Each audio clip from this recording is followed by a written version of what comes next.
السلام علیکم ورحمۃ اللہ وبرکاتہ۔ آج 21واں پارہ ہے اور اس کے جو احکام تھے اس میں ہم کوشش کر رہے تھے، اور یہ جناب لقمان کی نصیحت جو انہوں نے اپنے بیٹے کو کی اس کا تذکرہ تھا، اور درمیان میں جیسے میں نے عرض کیا کہ وہ مکمل اس کا ایک سبق ہے، ایک لیسن ہے، ایک نصیحت ہے جو جناب لقمان اپنے بیٹے کو دیتے ہیں۔ لیکن ماں باپ کے ساتھ حسن سلوک اور ماں باپ کی خدمت کا عنوان اس قدر اہم ہے کہ اللہ رب العزت نے جناب لقمان کی وہ نصیحت کو ادھر چھوڑ کے تو درمیان میں ماں باپ کے ساتھ حسن سلوک کا حکم دیا، اور ساتھ یہ بھی بتا دیا کہ اگر وہ شرک کی دعوت دیں تو وہ بات نہیں ماننی، لیکن اگر ماں باپ کافر بھی ہوں تو پھر بھی یہ کہا گیا تھا کہ وصاحبہما فی الدنیا معروفا، اور دنیاوی معاملات میں ان کے ساتھ پھر بھی اچھی گزران کرو۔ ایسا نہیں ہے کہ ان کے کفر کی وجہ سے تم جو ماں باپ کا جو دنیاوی درجہ ہے، جو خدمت تمہارے ذمے ہے، تم اس کو ترک کر دو۔ ہاں، بس صرف ان کے کہنے پہ تم نے خدا کے ساتھ کسی کو شریک نہیں ٹھہرانا ہے۔ تو والدین کی خدمت اور والدین کے ساتھ حسن سلوک کا سبق دینے کے بعد پھر قرآن پاک واپس اسی عنوان پہ آتا ہے جو جناب لقمان نے اپنے بیٹے سے کہی۔ فرمایا یا بنی انہا ان تک مثقال حبۃ من خردل فتکن فی صخرۃ او فی السماوات او فی الارض یأت بہا اللہ ان اللہ لطیف خبیر۔ لقمان نے کہا پیارے فرزند، اگر کوئی چیز رائی کے دانہ کے برابر وزنی ہو، یا پھر وہ کسی چٹان میں یا آسمانوں میں یا زمین میں چھپی ہو تو لے آئے گا اسے اللہ تعالیٰ، بے شک اللہ تعالیٰ بہت باریک بین ہر چیز سے باخبر ہے۔ یعنی اللہ رب العزت کی قدرت کاملہ اور اس کی جو علم ہے اس کا تذکرہ کیا کہ ایک اول تو رائی کا دانہ ہوتا ہی کتنا ہے، اور پھر اگر وہ خلاؤں کی پہنائیوں میں کھو جائے یا کسی وہ پہاڑ کے دامن میں چھپ جائے تو عام آدمی کے لیے اس کو ڈھونڈنا ایک رائی کے دانے کو ذرا مشکل ہوگا۔ تو فرمایا کہ اللہ رب العزت جو ہے اس کی یہ شان ہے، اس کی شان علم ہے کہ اگر یہ رائی کا دانہ جو ہے وہ کسی چٹان کے اندر ہو یا آسمانوں میں ہو یا زمین میں ہو، جہاں کہیں بھی ہو، تو اللہ تعالیٰ اسے لے آئے گا، اس لیے کہ وہ بڑا لطیف خبیر ہے، وہ بڑی لطافت والا ہے اور بڑا باخبر ہے، اس سے کوئی چیز چھپی نہیں رہ سکتی۔ اور یہ اللہ رب العزت کی بڑائی اور عظمت اور شان اور وسعت علم کا تذکرہ کرنے کے بعد پھر اسے کہا گیا، پھر جناب لقمان بچے سے کہتے ہیں یا بنی اقم الصلاۃ وامر بالمعروف وانہ عن المنکر واصبر علی ما اصابک ان ذلک من عزم الامور۔ کہا کہ اے میرے پیارے بیٹے، اقم الصلاۃ وامر بالمعروف، نماز صحیح قائم کرو اور نیکی کا حکم دیا کرو اور برائی سے روکتے رہو، واصبر علی ما اصابک، اور صبر کرو ہر مصیبت پر جو تمہیں پہنچے۔ یہاں پر جناب لقمان کا یہ جملہ یہ وضاحت کر رہا ہے اور ہمیں یہ اس سے باخبر کرتا ہے کہ انسان کو سب کچھ اپنی ذات کے لیے ہی نہیں ہوتا۔ وہ بندہ مومن جو ہے وہ سیلف سینٹرڈ نہیں ہوتا کہ وہ دنیا بھی اپنے لیے چاہے اور آخرت کی بھلائیاں بھی صرف اپنے لیے چاہے، خود تو وہ نیک بن جائے، خود تو وہ ماں باپ کا خدمت گزار بن جائے، خود تو وہ شرک سے بچ جائے، لیکن دوسروں کی اس کو فکر نہ ہو، اپنے بیوی بچوں کی فکر نہ ہو، اپنے دوستوں کی فکر نہ ہو، اپنے اہل محلہ اور اہل بادیہ اور اہل شہر کی فکر نہ ہو، اس کو صرف اپنی بچت درکار ہو، تو ایسا نہیں ہے۔ کہا کہ اس جملے میں کہا گیا وَأَقِمِ الصَّلَاةَ وَأْمُرْ بِالْمَعْرُوفِ وَانْهَ عَنِ الْمُنْكَرِ، کہ تم خود نماز قائم کرو، اور جب تم خود نماز قائم کر چکو اور نماز تمہارا تزکیہ نفس کر دے، نماز تمہارا تجلیہ روح کر دے، نماز تمہارا تصفیہ باطن کر دے، تمہارے ظاہر و باطن کو سوار کر تمہیں مالک کے سامنے ہم حاضر باش کر دے، اور پھر تمہارے اخلاق سدھر جائیں، تمہارا باطن شائستہ ہو جائے اور تمہاری شخصیت ایک پرکشش شخصیت بن جائے اس نماز کے اقامت صلاۃ کی وجہ سے، تو پھر تم اپنی اس جاذبیت سے، اس پرکشش پرسنالٹی سے اور اپنے اس ظاہر و باطن کے حسن سے کوئی کام لو۔ وہ کام کیا ہے کہ اپنے گرد و پیش میں دیکھو، وَأْمُرْ بِالْمَعْرُوفِ وَانْهَ عَنِ الْمُنْكَرِ، اور نیکی کا حکم دیا کرو اور برائی سے روکتے رہو۔ یعنی حضور پیر صاحب نے لکھا کہ جو نماز کا حکم دیا یہ بندے کی اپنی تکمیل ذات کے لیے ہے۔ نماز شخص کی اپنی ذاتی نشو و نما اور ذاتی اس کی اس کا تزکیہ کرتی ہے، اس کی تزئین و آرائش اس کے باطن کو سنوارتی ہے، اس کی ذات کی تکمیل کرتی ہے۔ اور جو امر بالمعروف اور نہی عن المنکر ہے وہ اصلاح دیگرہ ہے، وہ اصلاح معاشرہ ہے، یعنی اصلاح نفس کے لیے نماز ہے، اور اصلاح معاشرہ کے لیے نیکی کا حکم کرنا اور برائی سے روکنا، یہ چیزیں ہیں۔ تو کہا اس آیت میں جناب لقمان اپنے بیٹے کو یہ سمجھا رہے تھے تمہیں اپنی ذات کی بھی تکمیل کرنا ہے، تمہیں اپنے آپ کو بھی ذرا اس بارے میں دیکھنا ہے کہ نماز کو تم اس کے تمام آداب و شرائط کے تحت تم جب ادا کرو گے اور یہ جان کر ادا کرو گے کہ تمہارا پروردگار تمہیں دیکھتا ہے، تم اس کو دیکھتے ہو، تو اپنے پروردگار سے ہم کلام اور سرگوشیاں تم کرو گے۔ جب قرآن پاک کی تلاوت نماز میں کرو گے، اپنے وجود کو اس کی بارگاہ میں حاضر کر دو گے، اور تم دائیں بائیں کہ یہ نماز جو ہے ان الصلاۃ تنہی عن الفحشاء والمنکر، یہ نماز تمہیں روک دے گی ہر فحش کام سے، ہر گناہ کے کام سے، ہر بے حیائی کے کام سے، اور پھر تمہاری ذات کی گویا تکمیل ہو جائے گی۔ تم قرآن کے انسان مرتضیٰ بن جاؤ گے، تم مومن قرآن بن جاؤ گے، اور پھر تمہاری بات میں وزن آئے گا، تمہاری شخصیت میں ایک جاذبیت آئے گی۔ تو اب تم بے نیاز نہ ہو صرف اپنے ذات کے فائدے کے، جب تمہاری ذات کی تکمیل ہوئی ہے تو اب تم ایسا پارس بن جاؤ کہ جو بھی تمہارے ساتھ لگے تو تم اس کو سونا بنا دو، تم ایسے مقناطیس بن جاؤ کہ جب لوہے کو رگڑو تو تمہارے ساتھ مس ہونے والا لوہا بھی وہ مقناطیس بن جائے۔ تو وَأَمُرْ بِالْمَعْرُوفِ وَانْهَ عَنِ الْمُنْكَرِ، تم دوسروں کو خیر کی، نیکی کی دعوت دو اور برائی سے روکو۔ تو پیر صاحب نے کہا کہ یہ جو برائی سے روکنا اور خیر کی، نیکی کا، بھلائی کا حکم دینا ہے، یہ دوسروں کی تکمیل ذات ہے۔ اور میں اپنے لفظوں میں کہوں تو یہ معاشرے کی اصلاح ہے، یہ پورے معاشرے کی تکمیل ذات ہے، پورے معاشرے کی اس کو اپنے اصلاح کے، نشو و نما کے اور اس کے ایک خوبصورتی کے پہلو پہ لے جانا ہے۔ تو اس کے بعد کہا کہ وَاصْبِرْ عَلَىٰ مَا أَصَابَكَ، اور پھر صبر کرو کہ جو تمہیں راستے میں پیش آتا ہے، جو مصیبت آئے، ظاہر ہے اول تو شیطان اور نفس کی چالوں سے بچنا اور اپنے آپ کی اصلاح کرنا اور اپنا تزکیہ نفس کرنا، یہی جان جوکھوں کا کام ہے، یہ بڑے ہمت کا کام ہے۔ اور جا کے پھر آدمی معاشرے کی اصلاح کے لیے نکل پڑے۔ جب آپ معاشرے کی اصلاح کے لیے نکلیں گے تو جو معاشرے کی جو منفی قوتیں ہیں یقیناً وہ آپ کے در پہ آزار ہوگی، یقیناً آپ کو مشکلات کا سامنا ہوگا، یقیناً آپ کے لیے آپ کو مالی خسارے برداشت کرنے پڑیں گے، آپ کو جسمانی اذیتیں برداشت کرنی پڑیں گی، اور آپ کو بہت ساری تکالیف سے گزرنا پڑے گا، حتیٰ کہ یہ بھی ممکن ہے کہ جان کی بازی بھی لگانی پڑ جائے، اپنی جان کو خطرات میں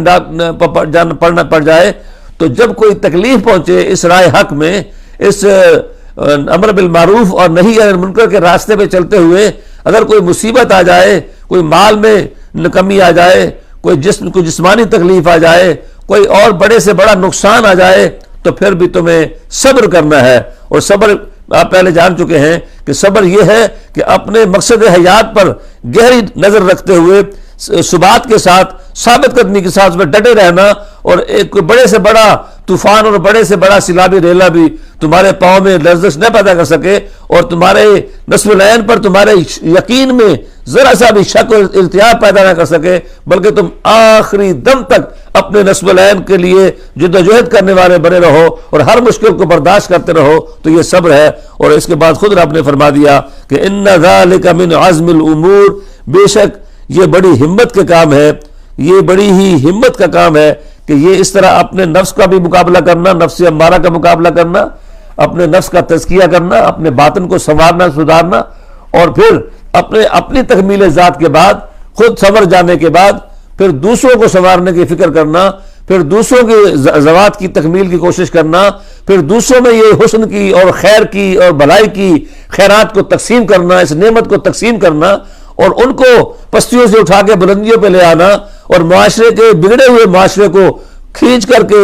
اس مصطفی معاشرے اور مصطفی معاشرے کے قدموں میں جا کے ڈھیر کر دینا، تاکہ یہ معاشرہ بھی اس مدنی اور مصطفی معاشرے کا غلام بن جائے، اور جیسے ہماری ذات سدھرتی ہے وہ معاشرہ پورے کا پورا سدھر جائے۔ تو ان ذالک من عزم الامور، یہ بڑی ہی ہمت کا یہ کام ہے۔ فرمایا کہ پھر آگے ابھی نصیحت جاری ہے جناب لقمان کی، ایک اور بات وہ کہتے ہیں کہ جب تمہارے اندر یہ چیزیں پیدا ہو جائیں تو پھر کہا وَلَا تُصَعِّرْ خَدَّكَ لِلنَّاسِ وَلَا تَمْشِ فِي الْأَرْضِ مَرَحًا وَلَا تُصَعِّرْ خَدَّكَ لِلنَّاسِ وَلَا تَمْشِ فِي الْأَرْضِ مَرَحًا ان اللہ لا يحب کل مختال فخور، اور تکبر کرتے ہوئے نہ پھیر لے اپنے رخسار کو لوگوں کی طرف سے، اور نہ چلا کر زمین میں اتراتے ہوئے، بے شک اللہ تعالیٰ نہیں پسند کرتا کسی گھمنڈ کرنے والے، فخر کرنے والے کو۔ تو یہاں پہ حضور پیر صاحب نے لغت کے جو اس کے پرت کھولے ہیں، اور وہ کہتے ہیں کہ یہ جو تسعر ہے، یہ سعرہ، یہ کسے کہتے ہیں؟ تو سعر، علامہ ابن منظور نے لکھا کہ سعر اصل میں سعر یہ اونٹوں کی ایک بیماری ہے، اور جب کسی اونٹ کو یہ بیماری لاحق ہو جاتی ہے تو اس کی گردن ٹیڑھی ہو جاتی ہے، تو وہ جو گردن کو ٹیڑھا کرنا جو ہے نا، یہ سعر ہے۔ تو جناب لقمان کہتے ہیں وَلَا تُسَعِّرْ خَدَّكَ، اپنے رخسار کو ٹیڑھا نہ کر، نہ تکبر سے نہ پھیر لوگوں سے، یعنی لوگوں کی طرف رخ نہ کرنا اور یوں منہ پھیر کے گزر جانا، یعنی اپنے تکبر کا اظہار کرنا، اپنی بڑائی کا اظہار کرنا اور لوگوں کو اپنے آپ سے حقیر سمجھنا، یہ بات جو ہے یہ اچھی نہیں ہے۔ کہا کہ ایسے نہ کرو، اور لوگوں کے سامنے تکبر کے ساتھ تم نہ اپنا منہ نہ پھیرو ان سے، اور یہ جو اور بلا تمشِ فی الارض مرحا، اور زمین میں نہ چلا کرو تم تکبر کے ساتھ اور اتراتے ہوئے، فخر کرتے ہوئے۔ تو یہ ایسی چال ہے کہ باقی انسان اس کو بونے نظر آتے ہیں، باقی انسانوں کو گویا کہ وہ کیڑے مکوڑے سمجھتا ہے انسان، اور اپنے آپ کو بڑا سمجھ لگ جاتا ہے۔ تو جناب لقمان نے جو بات کہی، اللہ تبارک تعالیٰ اس کو کوٹ کر کے اصل میں ہمیں سمجھانا چاہتا ہے کہ تمہارے اخلاق ایسے ہونے چاہیے۔ اے قاری قرآن، تمہیں یہ جناب لقمان اور اس کے بیٹے کا قصہ ایسے نہیں سنایا جا رہا، یہ اس لیے تمہیں سنایا جا رہا ہے کہ تم بھی اس سے نصیحت حاصل کرو، اور جب لوگوں سے معاملہ کرو تو تم اپنے آپ کو اول تو خود ستائی کا شکار نہ ہو۔ اور جو کہا نا کہ ان اللہ لا يحب کل مختال فخور، بے شک اللہ تعالیٰ نہیں پسند کرتا گھمنڈ کرنے والے، فخر کرنے والے کو۔ یہاں پہ انہوں نے لکھا کہ اس سے المختال جو ہے وہ ایسا متکبر ہے کہ جو متکبر بھی ہے اور خود پسند بھی ہے۔ ایک تو وہ تکبر کرتا ہے، اور دوسرا اپنے ہی پرستش کرتا ہے، اپنے آپ کو پسند کرتا ہے، کسی دوسرے کو وہ خاطر میں نہیں لاتا، صرف اپنی اس میں پڑا رہتا ہے۔ اور اس پہ انہوں نے لکھا کہ اس سے مراد جناب ابو زا کا قول نقل کیا پیر صاحب نے کہ یعنی مختال اس لافزنی کرنے والے نادان کو کہتے ہیں جو اپنے غریب رشتہ داروں سے نفرت کرتا ہے۔ یہ ایسا متکبر ہے، یہ ایسا گھمنڈی ہے، یہ ایسا خود پسند ہے کہ اپنے جو اس کے رشتہ دار، جو قریبی رشتہ دار ہیں، اگر وہ غریب ہیں تو ان سے نفرت کرتا ہے، اور اگر اس کے پڑوسی جو ہیں وہ مفلس و کنگال ہیں تو یہ ان کو حقارت کی نظر سے دیکھتا ہے اور ان سے حسن معاملہ نہیں کرتا، ان سے حسن سلوک نہیں کرتا۔ تو ایسا جو شخص ہے وہ اپنے مال و دولت کی وجہ سے ایک تو وہ اپنا چہرہ ٹیڑھا کرتا ہے، وہ ماتھے پہ اس پہ بل پڑے رہتے ہیں، کسی غریب فقیر مسکین کو دیکھ کر بجائے اسے کچھ دینے کے وہ اپنی گردن ٹیڑھی کر کے گزرتا ہے، اور پھر وہ اس کے جو رشتہ دار ہیں اگر وہ غریب ہیں تو ان سے وہ ان کی نفرت کرتا ہے۔ امیر اگر دور کا بھی رشتہ دار ہو تو ہم اس کو رشتہ دار بنا لیتے ہیں، اور اگر ہمارا فرسٹ کزن بھی ہو، ہمارا قریبی ہماری جو ہے کوئی فیملی بھی ہو، رشتہ داری ہو کسی سے، اور بیچارہ وہ غریب ہو، ہم کہتے ہیں ہاں یہ دور پار کا رشتہ دار ہے ہمارا۔ تو کہا کہ یہ مختال فخور، ایسے لوگوں کو اللہ پسند نہیں کرتا جو اپنے مال و دولت کی وجہ سے تکبر کا شکار ہوتے ہیں، خود پسندی کا، خود نمائی کا شکار ہوتے ہیں، اور اپنے غریب رشتہ داروں سے نفرت کرتے ہیں، اور اپنے مفلس اور نادار پڑوسیوں سے، نیبر سے ان کو خاطر میں نہیں لاتے اور ان کی حقارت کی نظر سے ان کو دیکھتے ہیں. تو یہ ساری باتیں جو ہیں یہ جناب اگرچہ نصیحت تو جناب لقمان نے کی ہے اپنے بیٹے کو، لیکن ہر قاری قرآن کے لیے اس میں 100 عبرت کا اور نصیحت کا اور فہم و دانش کا اور بصیرت حاصل کرنے کا پیغام موجود ہے. پھر وقصد فی مشیک وغضض من صوتک، اور درمیانہ روی اختیار کر اپنی رفتار میں اور دھیمی کر اپنی آواز کو. اس میں علامہ علوسی علیہ الرحمہ کا قول نقل کیا حضور پیر صاحب نے کہ وہ کہتے ہیں کہ وَلَا تُسَعِّرْ خَدَّكَ، ایک تو یہ ہے نا کہ تم تکبر نہ کرو اور تکبر سے بڑائی کے اظہار سے خود پسندی سے اپنی گردن کو ٹیڑھا کر کے یوں نہ گزر جاؤ، اور جو غریب مسکین ان کو حقارت کی نگاہ سے نہ دیکھو ان کو. اور اس کا معنی یہ ہے کہ واقعی تو سائر کا کہ اپنے آپ کو نیچا کرنا نہیں. اسلام نہ تو احساس برتری سکھاتا ہے اور نہ وہ احساس کمتری کہ آپ کو وہ سائیکو پیشنٹ بھی نہیں بنانا چاہتا. قرآن جب عاجزی سکھاتا ہے تو اس کا مطلب یہ نہیں ہے کہ آپ نفسیاتی مریض بن جائیں، آپ کسی کے سامنے کھل کے بات نہ کر سکیں، آپ ہر ایک سے دبیں. کہا کہ نہیں، ایسا بھی نہیں ہے. کہا کہ وَلَا تُسَعِّرْ خَدَّكَ، اپنے نفس کو کسی کے سامنے بلا وجہ ذلیل نہ کرے اور احساس کمتری سے کسی کے سامنے گردن نہ رکھے. یہاں تُسَعِّرْ خَدَّكَ کا معنی یہ ہے کہ کسی بڑے جگادری کے سامنے، کسی بڑے صاحب منصب کے سامنے، کسی بڑے صاحب دولت و ثروت کے سامنے تم گردن نہ رکھو، اپنی گردن جھکاؤ نہ. گردن ٹیڑھی کرنے کا مطلب یہاں یہ ہوگا کہ اپنی گردن نہ جھکاؤ اس کے سامنے،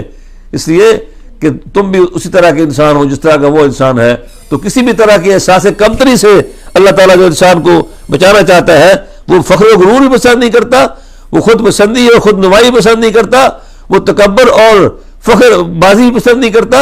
اور وہ احساس کمتری بھی پسند نہیں کرتا. اللہ نے تمہیں 2 آنکھیں دی ہیں، اللہ نے تمہیں 2 کان دی ہیں، اللہ نے تمہیں 2 ہاتھ دیے ہیں، اللہ نے تمہیں زبان دی ہے، اللہ نے تمہیں خوش شکل بنایا ہے. تو جو کچھ اللہ کی نعمتیں تم پر ہیں ان پہ خوش رہو اور کہو کہ بر پاپوش کلندر، ہمیں اگر کسی کو مال کسی کے پاس ہوگا تو اس کے اپنے لیے ہے، ہمیں کسی سے ڈرنے اور دبنے اور جھکنے کی کوئی ضرورت نہیں ہے. ہم جھکیں گے اپنے مالک کے سامنے، ہم دبیں گے اپنے مالک کے سامنے، ہم ڈریں گے اپنے پروردگار سے، ہم محبت کے لیے اپنی گردن بچھائیں گے اپنے آقا مولا محمد رسول اللہ صلی اللہ علیہ وسلم کے سامنے. تو جناب لقمان کی نصیحت سے یہ بھی سبق حاصل کیا جا سکتا ہے. جہاں یہ سبق لے سکتے ہیں کہ تکبر نہیں کرنا ہے، فخر نہیں کرنا ہے، وہاں یہ سبق بھی لے سکتے ہیں کہ بلا وجہ دولت کے انبار جن کے پاس ہیں اور جو متکبر ہیں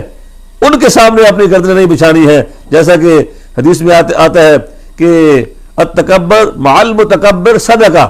کسی تکبر والے آدمی کے ساتھ تکبر کرنا یہ بھی نیکی ہے. یعنی اس کی اوقات یاد دلانا، اس کی حیثیت یاد دلانا اور اس کی اصلاح کے لیے کہ تو اب خدا نہ بن، خدائی بڑائی کبریائی یہ اس مالک کو سزاوار ہے. تو اس کے ساتھ اکڑ کے پیش آنا، اس کے سامنے دھیما اگر بنیں گے، اس کے سامنے اگر جھکیں گے تو گویا آپ اس کو اور شاہ دیں گے کہ تو اور تکبر کر، تو اور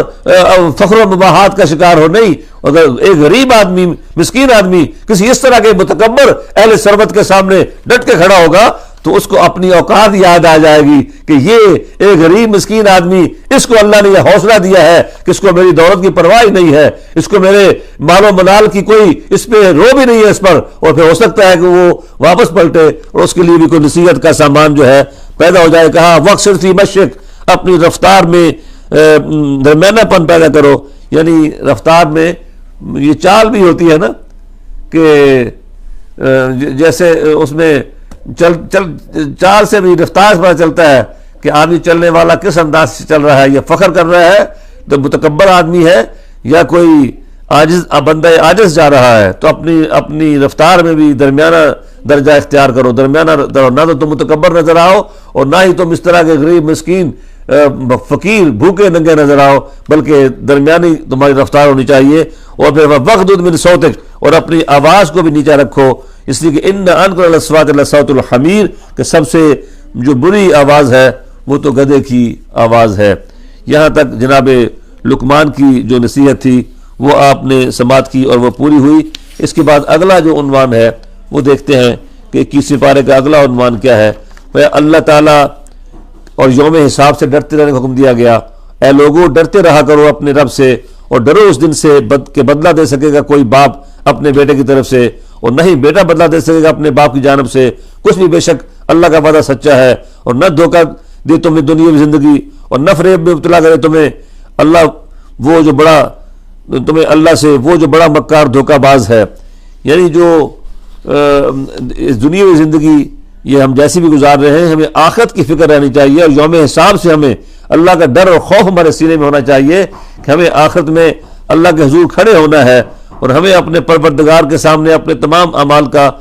کی جواب دہی کے لیے کھڑا ہونا ہے۔ پھر کہا گیا کہ بلایا کرو انہیں ان کے باپوں کی نسبت سے، یہ زیادہ قرین انصاف ہے اللہ کے نزدیک۔ اگر تمہیں علم نہ ہو ان کے باپوں کا تو پھر وہ تمہارے دینی بھائی ہیں اور تمہارے دوست ہیں، اور نہیں تم پر کوئی گرفت جو تم نادانستہ کر بیٹھو، البتہ وہ کام جو تمہارے دل نادانستہ کرتے ہیں ان پر ضرور دانستہ کرتے ہیں، اس پر ضرور گرفت ہوگی، اور اللہ غفور الرحیم ہے۔ اس کا معنی یہ ہے کہ آپ کسی کو اپنی کسٹڈی میں لے سکتے ہیں، کسی کو آپ لیپالک بیٹا بنا سکتے ہیں، کسی کو آپ اپنی شفقتوں سے نواز سکتے ہیں، مگر پیرنٹ ہوڈ آپ کسی کو نہیں دے سکتے۔ یہ اس کی جو شان نزول ہے، اللہ کریم نے یہ عربوں کے ہاں اس قدر یہ راسخ تھی یہ بات کہ وہ جس کو بیٹا بناتے تھے اس کے باپ کا نام بدل کے اس شخص کا نام ہو جاتا تھا کہ جو اس کو اپنا متمنا بناتا تھا، جو بیٹا بناتا تھا۔ جیسے کہ جناب زید بن حارثہ جو غلام تھے، یہ نبی اکرم صلی اللہ علیہ وسلم کے ساتھ اس قدر یہ مانوس ہو گئے کہ ان کے پیرنٹس جب لینے بھی آئے تو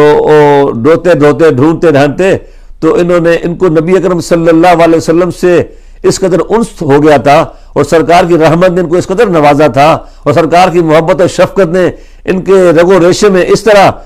جگہ بنا لی تھی کہ اب یہ جناب رسول اللہ صلی اللہ علیہ وسلم پر دیوانہ وار فدا ہونے والے ہو گئے تھے، اور اپنے باپ اور قبیلے کے اپنے جو رشتہ دار آئے ہوئے تھے انہوں نے جب کہا کہ چلو ہمارے ساتھ، تو جناب رسول اللہ صلی اللہ علیہ وسلم نے یہی کہا کہ مجھے پیسہ نہیں چاہیے، اب اس سے پوچھ لو، اگر جاتا ہے تو لے جاؤ۔ تو انہوں نے جناب زید نے اپنے والدین کے ساتھ اور رشتہ داروں کے ساتھ جانے کی بجائے جناب رسول اللہ صلی اللہ علیہ وسلم کی غلامی کو ترجیح دی۔ تو اس کے بعد آپ نے خوش ہو کر کے پھر ان کا نام زید بن حارثہ، زید بن محمد ان کو کہا جانے لگا کہ یہ آج سے زید بن محمد ہیں، محمد کے بیٹے ہیں۔ تو یہ چونکہ عربوں میں رواج تھا، اور یہاں تک کہ وہ بیٹا اس کو ایسے لیتے تھے جیسے یہ حقیقی بیٹا ہے، اور اس کی وراثت تک میں اس کو عربوں میں متبنہ کو مال ورثہ دیا جاتا تھا، اور جبکہ حقیقت میں وہ نیچرل بیٹا تو نہیں ہوتا، تو اس کا پھر محرم کی اور نامحرم کے جو مسائل پیدا ہوتے اپنے فیملیز میں، خاندانوں میں، گھروں میں، پھر جو اصل جو اولاد ہوتی ان کے ساتھ وہ وراثت میں حصہ گار ہوتا۔ تو اللہ تبارک و تعالیٰ کی مشیت نے چاہا کہ اس کو ختم کیا جائے، تو اپنے حبیب صلی اللہ علیہ وسلم کو ایک متبنہ بنا کے دیا، اور انہوں نے بیٹا بنا لیا، اور ان کو زید بن محمد کا نام دے دیا، اور جب اللہ نے یہ حکم اتار دیا تو پھر واپس ان کا نام جو تھا وہی زید بن حارثہ جو ہے وہ ہو گیا، اور ان کا رب نے منع کر دیا کہ آئندہ کوئی ایسا کام نہیں کر سکے گا۔ تو اسی طرح ہمارے یہاں امریکہ میں بعض لوگوں کو میں نے دیکھا ہے کہ وہ امیگریشن کے پیپرز کے لیے یا ویسے ہی اپنے جس کی اولاد نہیں ہے وہ کسی سے اپنی بہن سے بھائی سے کو بیٹا لیتے ہیں، بیٹی لیتے ہیں، اولاد لیتے ہیں، تو ان کو اپنا فادر بھی دے دیتے ہیں، پیپرز میں اس کا نام جو دے دیتے ہیں اپنا۔ تو یہ بات صحیح نہیں ہے، یہ قرآن پاک کے اس حکم کے خلاف ہے۔ یا کسی کو آپ بیٹا نہیں بنا سکتے اس طرح کہ تم ان کو قرآن کہتا ہے کہ ان بلایا کرو ان کے باپوں کی نسبت سے، جو ان کے باپ ہیں سوئی ان کے باپ ہیں۔ آپ ان کو اپنے سایہ شفقت میں لے سکتے ہیں، اپنے ان کی زیر تربیت رکھ سکتے ہیں، آپ ان کی پرورش کر سکتے ہیں، مگر ان کو اپنے پیرنٹ ہوڈ یا اپنی فادر ہوڈ آپ نہیں دے سکتے کہ آپ انہیں کہیں کہ یہ ایسے میرا بیٹا ہے جیسے میرے خون کے دوسرے بیٹے ہیں یا میری دوسری اولاد ہے۔ پھر رسول اکرم صلی اللہ علیہ وآلہ وسلم کی حیات نور میں تمہارے لیے بہترین نمونہ ہے۔ یہاں سے اب سورہ احزاب ہم پہنچ گئے، پارہ 21واں ہے اور یہ سورہ احزاب ہے۔ ارشاد ہوا لقد کان لکم فی رسول اللہ اسوۃ حسنہ، کہ اس ہمارے رسول صلی اللہ علیہ وسلم کی ذات میں تمہارے لیے ایک قابل تقلید نمونہ ہے، بہترین نمونہ ہے زندگی گزارنے کا، اور یہ نمونہ اس کے لیے ہے جو اللہ تعالیٰ سے ملنے اور قیامت کے آنے کی امید رکھتا ہے اور کثرت سے اللہ کو یاد کرتا ہے۔ تو جو شخص اللہ کو کثرت سے یاد کرے، جو شخص اللہ تعالیٰ کو کثرت سے یاد کرتا ہے، گویا اس کے لیے نمونہ ہے جناب رسول اللہ صلی اللہ علیہ وآلہ وسلم کی ذات والا صفات میں. اب آپ کی پوری زندگی جو ہے وہ ہر طور پہ تمام انسانوں کے لیے اور ایک انسان کی اپنی زندگی کے جتنے گوشے جتنے پہلو ہیں اس کے تمام پہلوؤں کے لیے جناب رسول اللہ صلی اللہ علیہ وآلہ وسلم کی زندگی میں ایک نمونہ کمال ہے. آپ بیٹھیں کیسے، ہم اٹھیں کیسے، ہم کھائیں کیسے، ہم پئیں کیسے، ہم کسی سے ملیں تو کس طرح، ہم کسی سے جدا ہوں تو کس طرح، ہم کسی کو دیں تو کس طرح، ہم کسی سے لیں تو کس طرح، ہم مسکرائیں تو کس طرح، ہمیں غصہ کبھی کسی بات پہ آئے تو وہ غصہ فروغ کیسے ہو، ہم کسی سے جنگ کرنا پڑ جائے تو وہ کس اصول پہ ہو، کس ضابطے سے ہو، اگر کسی سے ہم محبت کریں تو وہ کس قرینے سے، کس سلیقے سے ہو، کس حدود و قیود میں ہو. تو ہم ایک فرد کی زندگی میں انسان سوتا بھی ہے، انسان جاگتا بھی ہے، انسان کھاتا بھی ہے، انسان پیتا بھی ہے، انسان شادی بیاہ بھی کرتا ہے، وہ والد بھی ہوتا ہے، اس کی اولاد بھی ہوتی ہے، وہ کسی کا بھائی ہوتا ہے، کسی کا بیٹا ہوتا ہے. یہ سارے جتنے زندگی کے مرحلے ہیں ایک انسان کے، ان سب کے لیے لَقَدْ كَانَ لَكُمْ فِي رَسُولِ اللَّهِ أُسْوَةٌ حَسَنَةٌ. اور پھر ایک انسانی زندگی کے جتنے پہلو گوشے ہو سکتے ہیں کہ انسان کبھی وہ سربراہ مملکت ہوتا ہے، کبھی وہ سپہ سالار ہوتا ہے، کبھی وہ داعی دعوت ہوتا ہے، کبھی وہ کسی مناظر ہوتا ہے، کبھی وہ کسی سے بات کرنے والا ہوتا ہے، کسی کو دعوت دینے والا ہوتا ہے، کبھی وہ جہاد کرنے والا مجاہد ہوتا ہے. تو ایک انسان کی زندگی کے جتنے گوشے ہیں ان سب کے لیے جو نمونہ کمال ہے وہ ذات رسول صلی اللہ علیہ وآلہ وسلم ہے. اور یہاں پر علماء لغت نے لفظ اسوہ کو، یہ لفظ اسوہ بھی ہے اور یہ اسوہ بھی ہے، کہا کہ اس سے یتعصیٰ سے یہ ہے کہ اس سے رجل آسن اس شخص کو کہتے ہیں کہ جو طبیب ہوتا ہے اور جو بیماری کا علاج کرتا ہے. گویا جناب رسول اللہ صلی اللہ علیہ وسلم کی ذات میں آپ تو گویا آپ طبیب جہاں ہیں، طبیب انسانیت ہیں، آپ مہربان ہیں تمام انسانیت کے لیے. اور آپ جو مرض جہاں جہاں پہ ہے، جو دکھ جہاں جہاں پہ ہے، جو زخم جہاں جہاں پہ ہے، پوری انسانی وجود پر، انسانیت کے وجود پر جہاں جہاں کوئی دکھ اور تکلیف کا زخم ہے اس پر جو محبت اور شفقت کی جو مرہم رکھ سکتے ہیں وہ یہ آقا مولا محمد رسول اللہ صلی اللہ علیہ وسلم ہے. اور ان کا طرز زندگی ہے، ان کا طرز زیست ہے جو انسانی زندگی کے تمام ناہمواریوں کو درست کر سکتا ہے، تمام بیماریوں کو شفا یاب کر سکتا ہے اور تمام زخموں کا اندمال کر سکتا ہے. یہ زخم انسان کی روح پر ہو یا یہ زخم انسان کے جسم پر ہو، تمام ایسی بیماریوں اور زخموں کا اندمال یہ اسوۃ حسنہ کی بارگاہ سے مل سکتا ہے. اور بعض نے کہا کہ یتعصیٰ یہ تسلی سے ہے، جب کوئی کسی غم میں مبتلا ہو جائے، کسی دکھ میں، کسی تکلیف میں مبتلا ہو جائے تو یہ آسم، یہ اسوہ وہ شخصیت ہے، وہ ہستی ہے کہ جس کو دیکھ کر لوگ تسلی پائیں، جس کو دیکھ کر لوگوں کو تسلی ہو، ان کا غم غلط ہو جائے. گویا صاحب اسوۃ حسنہ وہ ہے کہ جو غم گسار ہے مایوس لوگوں کا، جو غم گسار ہے غموں میں ڈوبے ہوئے لوگوں کا، جو غم گسار ہے پاؤں توڑ کر بیٹھ جانے والے مایوس سے مایوس لوگوں کا. گویا آپ غم گسار جہاں ہیں، آپ غم گسار عالم ہیں، آپ غم گسار عالمین ہیں. کوئی بھی شخص اگر کوئی فرد ہے، کوئی فرد کسی حسن و منال کی کیفیت میں ہے، کوئی ایک شخص کسی غم اور کسی مایوسی میں ڈوبا ہوا ہے تو اگر نکلنا چاہتا ہے اس غم اور مایوسی کی دلدل سے تو وہ دیکھو محمد عربی صلی اللہ علیہ وسلم کے اسوۃ حسنہ سے روشنیاں پھوٹ رہی ہیں اور ان کا دست کرم، ان کا دست شفقت تمہیں لینے کے لیے، دلدل سے کھینچنے کے لیے موجود ہے. وہی ہے جو صاحب اسوۃ حسنہ ہے، وہی ہے جو غم گسار جہاں ہے، وہی ہے جو طبیب عالم ہے، وہی ہے جو محسن انسانیت ہے. وہ تمام انسانوں کے لیے ان کی آماج گاہ ہے، سب کی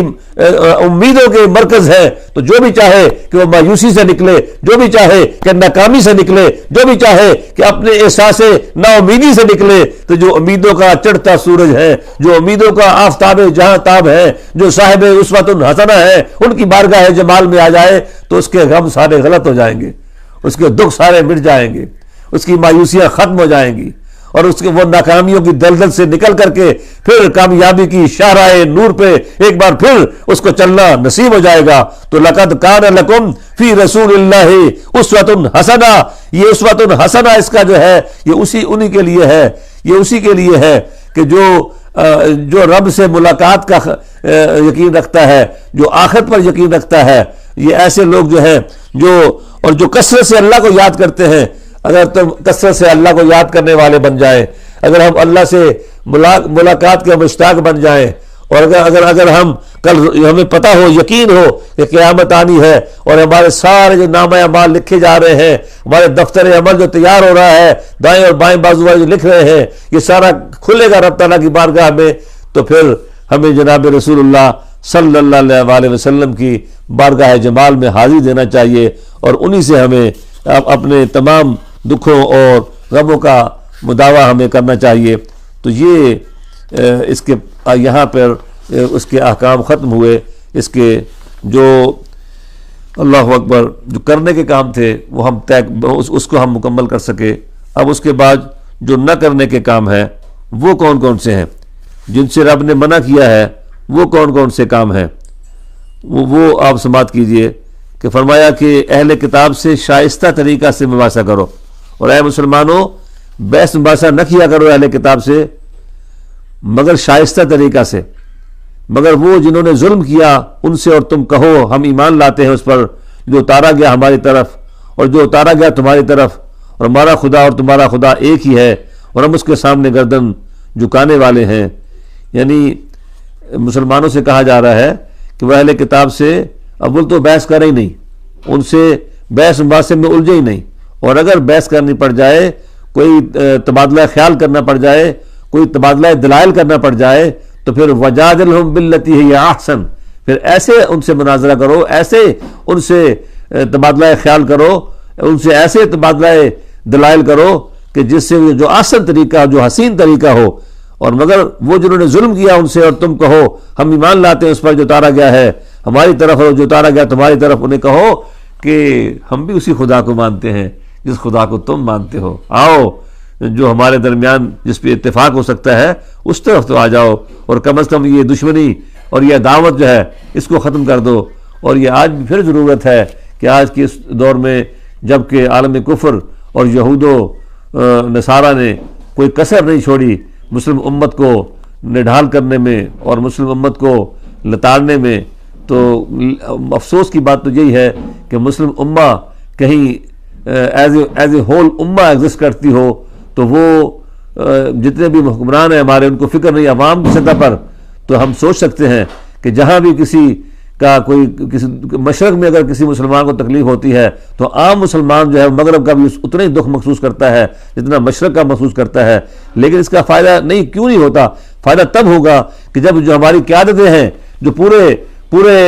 دنیا کے جو مسلم سٹیٹس ہیں، وہ سب اکٹھی ہو جائیں اور وہ پھر ایک مسلم امہ کے طور پر ڈیل کریں باقی اقوام کو اور باقی تہذیبوں کو، اور یہود کو ایز اے ہول امت یہود کو ایز اے الگ ان کو ڈیل کیا جائے، اور نصارہ کو ایز اے ایک کنگریگیشن کے الگ ان کو ڈیل کیا جائے، اور مسلم تہذیب ان سے ایز اے ڈائلاگ کرے. اور اس پہ ایک موقع تھا جب امریکہ کے پریزیڈنٹ نے قاہرہ میں الازہر میں جا کر کے، قاہرہ یونیورسٹی میں جا کر کے انہوں نے تمام مسلم امت کو، مسلم ورلڈ سے کہا تھا کہ ہم ویسٹ آپ سے ڈائلاگ کرنا چاہتا ہے، لیکن افسوس کہ وہ موقع ایسا اس کو اویل نہیں کیا جا سکا، اور مسلم امہ ایز اے ایک لیڈرشپ میں اکٹھی تھی نہیں کہ وہ کسی کے ساتھ اس طرح ڈائلاگ کر سکے. تو یہ ایک اور نظریاتی بحث ہے، ہو سکتا ہے آپ مجھ سے اتفاق کریں یا نہ کریں، لیکن میں یہ کہوں گا کہ ہمیں مسلم امہ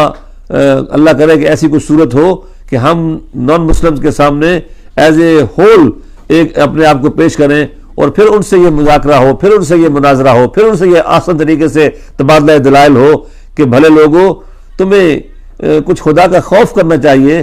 کہ ہم تو وہ ہیں، مسلم امت تو وہ ہے، جناب محمد الرسول اللہ صلی اللہ علیہ وسلم کے غلام تو وہ ہیں کہ ہم عیسیٰ علیہ السلام کی بھی عزت کرتے ہیں، ہم موسیٰ علیہ السلام کی بھی عزت کرتے ہیں. تم کیسے جیو ہو، تم کیسے عیسائی ہو کہ تم ایسے لوگوں سے کہ جو تمہارے پیغمبر حضرت عیسیٰ علیہ السلام کی عزت کرتے ہیں، جن کو تم اپنا پیغمبر رہنما مانتے ہیں موسیٰ علیہ السلام، جو ان سے محبت کرتے ہیں، ان کی توقیر کرتے ہیں، ان کی عزت کرتے ہیں، تم ان کے اس پیغمبر کو کہ جن کو تمہارے پیغمبر جن کے آنے کی خوشخبریاں دیتے رہے، جن کے آنے کے لیے جناب عیسیٰ منتظر رہے، جناب موسیٰ منتظر رہے، جن کی خوشخبریاں سنائی گئیں، اور وہ محمد صلی اللہ علیہ وآلہ وسلم جنہوں نے ساری عمر جو ہے وہ اپنے تمام وہ مسلم اور غیر مسلم سب کے لیے اللہ نے رحمت بنایا ان کو، وہ تو ایسی ہستی ہیں کہ جنازہ یہودی کا گزرے تو جنازے کی ڈیڈ باڈی کے لیے، فیونرل پروسیشن کے لیے، اس کو ڈیو رسپیکٹ دینے کے لیے وہ کھڑے ہو جائیں، لوگ کہیں یا رسول اللہ یہ تو مسلمان نہیں ہے، تو آپ فرمائے کیا ہوا، after all he is human being, یہ انسان تو ہے، ایک انسان کا درد بھی آپ نے، تو ہم تمام اقوام کے سامنے یہ مقدمہ ایسے پیش کیا جائے کہ ان کو خود شرم آئے اپنے کرتوتوں پر، کہ جو عرصے کے بعد مسلمانوں کو چیک کرتے رہتے ہیں اور جناب رسول اللہ صلی اللہ علیہ وسلم کے خلاف اہانت ان کی کرتے ہیں اور توہین کے مرتکب ہوتے ہیں، اور طرح طرح کے کبھی کارٹون بناتے ہیں، کبھی کچھ کرتے ہیں، کبھی کچھ کرتے ہیں، تو اس مسلم امہ کو ایز اے ہول ان سے بحث مباحثہ اور تبادلہ مناظرہ احسن طریقے سے کرنا چاہیے، ان کو بتانا چاہیے کہ تمہارا خدا بھی وہی ہے، ہمارا خدا بھی وہی ہے، ہم سے ہمارے پیغمبر سے پہلے تمہارے پیغمبر کے ذریعے اللہ نے کتاب اتاری تھی، تو تمہاری اولڈ ٹیسٹمنٹ اور نیو ٹیسٹمنٹ، تمہاری یہ زبور اور تورات اور انجیل، ان سب کو پڑھ کے دیکھ لو، ایک رب کا پیغام جو ہے اتنی تبدیلیوں کے باوجود اس میں مل جائے گا کہ آنے والے پیغمبر حضرت محمد صلی اللہ علیہ وسلم کے بارے میں کیا پیشن گوئیاں تمہاری کتاب کرتی ہے، اور قرآن پاک اس سے علیحدہ کوئی پیغام لے کے نہیں آیا ہے، قرآن بھی اسی ایک پروردگار کی وحدہ لا شریک کو ماننے کی دعوت دیتا ہے جو تمہیں دعوت دی گئی تھی، تو کہا کہ انہیں کہو کہ آؤ تمہارا اور ہمارا خدا ایک ہے۔ پھر آگے سورہ العنکبوت کی 66 نمبر آیت میں کہا اللہ تعالیٰ پر ایمان نہ رکھنے والے انسان کی کجروی کیسی ہوتی ہے کہ جب سوار ہوتے ہیں کشتی میں تو دعا مانگتے ہیں اللہ تعالیٰ سے، خالص کرتے ہیں اس کے لیے اپنے دین کو، پھر جب وہ سلامتی سے پہنچ جاتا ہے، انہیں پہنچاتا ہے انہیں خشکی پر، تو اس کو شرک کرنے لگتے ہیں، وہ ناشکری کر لیں جو نعمت ہم نے دی ہے انہیں، اور لطف اٹھا لیں، اس سے عنقریب وہ جان لیں گے حقیقت کو۔ تو یہ بھی رویہ جو ہے درست نہیں ہے کہ جب کامیابی ملے تو رب کو بھول جائیں، جب مصیبت میں ہوں تو رب کو یاد کریں۔ یہ ہم اپنے عام روزمرہ میں بھی دیکھتے ہیں کہ جب مصیبت ہوتی ہے، اور یہاں پہ تو میں نے یوں دیکھا کہ جب تک اب تو ماشاءاللہ سب لوگوں کے امیگریشن کے مسائل حل ہو گئے ہیں، اب جو نئے لوگ آ رہے ہیں وہ وہی آ رہے ہیں جو وہاں سے گرین کارڈ لے کے فیملی ویزا پہ آتے ہیں، جس وقت پی سی کر کے لوگ آتے تھے اور چھپ چھپا کے لوگ آتے تھے، اور پھر یہاں پہ آ کے کئی پاپڑ بیلنے پڑتے تھے لوگوں کو اپنا گرین کارڈ لینے کے لیے۔ تو ہم دیکھتے تھے کہ جب تک گرین کارڈ نہیں آیا ہوتا تھا تو مسجد کی طرف رخ ہے، محافل ذکر کی طرف آ رہے ہیں، محافل میلاد میں آ رہے ہیں، امور خیر میں بڑے بڑھ چڑھ کے حصہ لے رہے ہیں، اور جیسے جیسے گرین کارڈ کا مسئلہ حل ہوتا چلا جاتا تھا تو وہ پھر بھول جاتے تھے کہ کبھی انہوں نے خدا کو بھی پکارا تھا، اور کبھی انہوں نے رب سے دعا بھی مانگی تھی، کبھی انہوں نے کسی سے دعا بھی کروائی تھی۔ تو یہ قرآن پاک تو بتا رہا ہے کہ یہ تو کافروں کا اور مشرکوں کا طریقہ تھا، جو مشرک تھے کہ جب مصیبت آتی تھی تو رب کو یاد کر لیتے تھے، جب خوشحالی آتی تھی تو کہتے تھے ہم نے کبھی اس کو ہم جانتے نہیں ہیں۔ فرمایا ان مشرکوں کی طرح نہ ہو جاؤ جنہوں نے اپنے دین کو پارا پارا کر دیا اور فرقوں میں بٹ گئے، اور نہ ہو جاؤ ان مشرکوں میں سے جنہوں نے پارا پارا کر دیا اپنے دین کو اور خود گروہ ہو گئے، ہرگز وہ اس کے پاس ہے اسی پر خوش ہے۔ تو اللہ تعالی ہمیں اس مصیبت سے بھی محفوظ رکھے اور بچائے کہ جس طرح ہم گروہ در گروہ تقسیم در تقسیم ہوئے ہیں، اللہ تعالی ہمیں یکجہتی اور یکسوئی نصیب فرمائے۔ پھر رب کے نافرمان انسانوں کا انداز فکر اور طرز عمل کیا ہوتا ہے، اور جب ہم چکھاتے ہیں لوگوں کو رحمت کا مزہ تو اس پر بھولے نہیں سماتے، اگر پہنچتی ہے انہیں کوئی تکلیف بوجہ ان کی کرتوتوں کے جو آگے بھیجے ان کے ہاتھوں نے تو وہ مایوس ہو جاتے ہیں۔ یہ پھر وہی بات ہے کہ جب تک کامیابی ملتی رہتی ہے تب تک خوش ہوتے رہتے ہیں، جب تھوڑی سی تکلیف آتی ہے تو ان کے ہاتھ پاؤں پھول جاتے ہیں۔ یہ طریقہ صحیح نہیں ہے، خوشی ہو یا غمی ہو، جو اقبال نے کہا تھا بہار ہو کے خزاں لا الہ الا اللہ، یہ نغمہ فصل گل و لالا کا نہیں ہے پابند، یہ نغمہ فصل گل و لالا کا نہیں ہے پابند، بہار ہو کے خزاں لا الہ الا اللہ۔ اگر یہ کلمہ پڑھا ہے تو پھر خوشی میں بھی لا الہ الا اللہ، پھر غمی میں بھی لا الہ الا اللہ محمد الرسول اللہ، کامیابی ملے تو لا الہ الا اللہ محمد الرسول اللہ صلی اللہ علیہ وسلم، اگر کبھی ناکامی کے پتھر راستے میں آ جائیں تو لا الہ الا اللہ محمد الرسول اللہ صلی اللہ علیہ وسلم۔ ہر حال میں اپنے ایمان کے ساتھ وابستہ رہیں، پھر سود کا روپیہ در حقیقت بڑھتا نہیں ہے۔ اگلا جو ناپسندیدہ بات تھی کہ جو روپیہ تم دیتے ہو بیاج پر تاکہ وہ بڑھتا رہے لوگوں کے مالوں میں، سن لو اللہ کے نزدیک یہ بڑھتا نہیں ہے، بلکہ جو زکوٰۃ تم دیتے ہو زکوٰۃ تمہارے مال کو بڑھاتی ہے۔ کہا بیر و بر میں فساد انسانوں کے اپنے اعمال شر کا نتیجہ ہے۔ جو کچھ بھی اس وقت فساد ہم دیکھ رہے ہیں یہ سب انسانوں کے اپنے اعمال ہیں۔ پھیل گیا فساد بر میں اور بحر میں بوجہ ان کرتوتوں کے جو لوگوں نے کیے ہیں، تاکہ اللہ تعالیٰ چکھائے انہیں کچھ سزا ان کے برے اعمال کی، شاید وہ باز آ جائیں۔ تو اس وقت جو یہ وبا جو آئی ہوئی ہے پوری دنیا میں، کیا ہم غور کر سکتے ہیں کہ ایسا تو نہیں کہ پوری انسانیت سے کوئی قصور ہوا ہے؟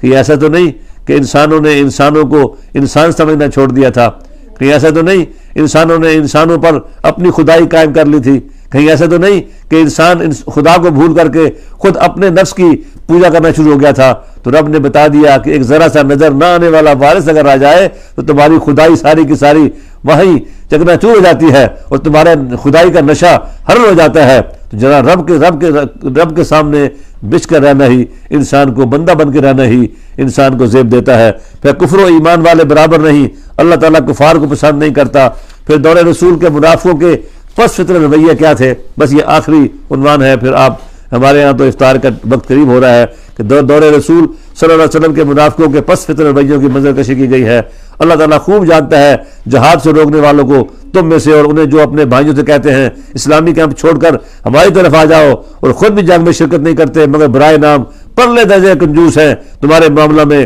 پھر جب خوفزدہ دہشت چھا جائے تو آپ انہیں ملاحظہ کریں گے کہ وہ آپ کی طرف یوں دیکھنے لگتے ہیں جیسے کہ ان کی آنکھیں چکرا رہی ہوتی ہیں، اس شخص کی مانند جس پر موت کی غشی طاری ہو۔ پھر جب خوف دور ہو جائے تو تمہیں سخت اذیت پہنچاتے ہیں اپنی تیز زبانوں سے، بڑے حریص ہیں مال غنیمت کے اصول کے، در حقیقت یہ لوگ ایمان لائے ہی نہیں، بس اللہ نے ضائع کر دیے ان کے اعمال، اور ایسا کرنا اللہ کے لیے بہت آسان ہے۔ سورہ احزاب کی 19 نمبر آیت، یہ 21واں پارہ مکمل ہوا۔ جو کرنے کے کام تھے، جو نہ کرنے کے کام تھے، وہ سارے آپ نے سماعت کر لیے۔ اللہ تعالیٰ مجھے اور آپ کو عمل کی توفیق عطا فرمائے۔